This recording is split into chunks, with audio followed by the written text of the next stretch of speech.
So today, my husband and I went to a couple farmers markets in our area, and we got a bunch of produce, including the big brown box in the back that you can see that had a bunch of produce that was going bad.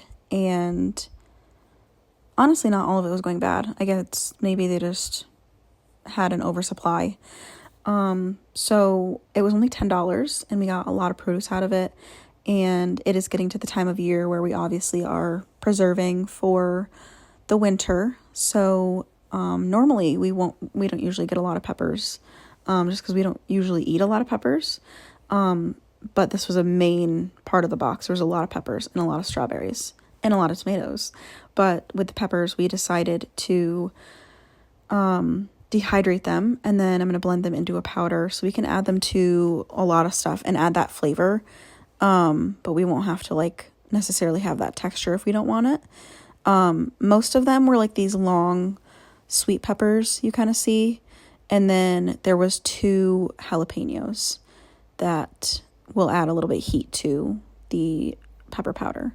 So this recording is from hours ago today, and they're still currently dehydrating.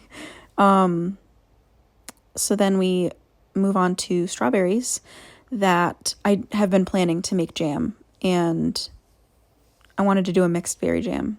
So I'm cutting up my strawberries, and then I'm going to freeze them to make a mixed berry jam when I'm ready to can them, because obviously if you do can, you know that canning is quite a labor of love and it's very time consuming. So this weekend I don't have a lot of time to make the jam and then also stand by the stove while they're canning in the jars. So I'm going to do that a little later once I have these, thawed out. I'm going to freeze them and then we'll throw them on the stove and make some jam. And then these are actually not from today. My mom had got me a big thing of blueberries earlier this week that I wanted to add to the jam as well. And I might have eaten 3 or 4 in the time that I was cleaning them. So those will eventually go into the jam as well.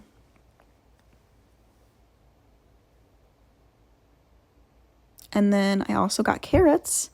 These were not in the big produce thing, but I knew I wanted some carrots to chop up and freeze for soups and stuff this winter. I will obviously have to get more because this is not enough for very many soups, but it's a good little start. I'm freezing them because I'm not at a point in my preserving era where I'm canning a lot of low acid foods, because that does involve using a pressure canner.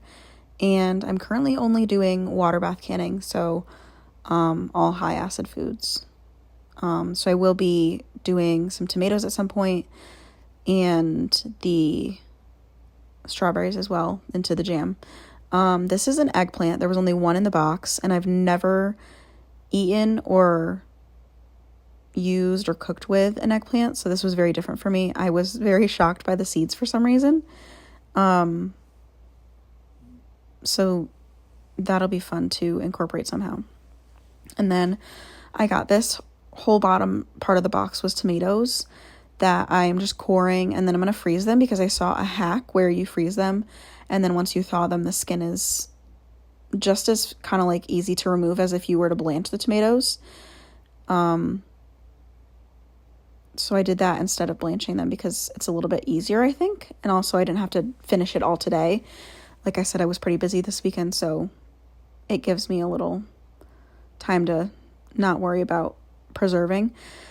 So these will all go into the freezer, and that whole bucket of scraps is going to my sister's chickens that live down the road. So I'm sure they will be very happy with all the scraps we gave them from today. So if you guys would like to see anything else regarding food preservation or what we're using these for, maybe recipes, or growing stuff in your own garden, let me know. We did just move to a location that has a much larger yard and a big garden already here. So we're able to grow a lot, and we can show you what we're doing, what we're growing, preserving, and cooking with. I hope you enjoyed this video though. Thanks for watching.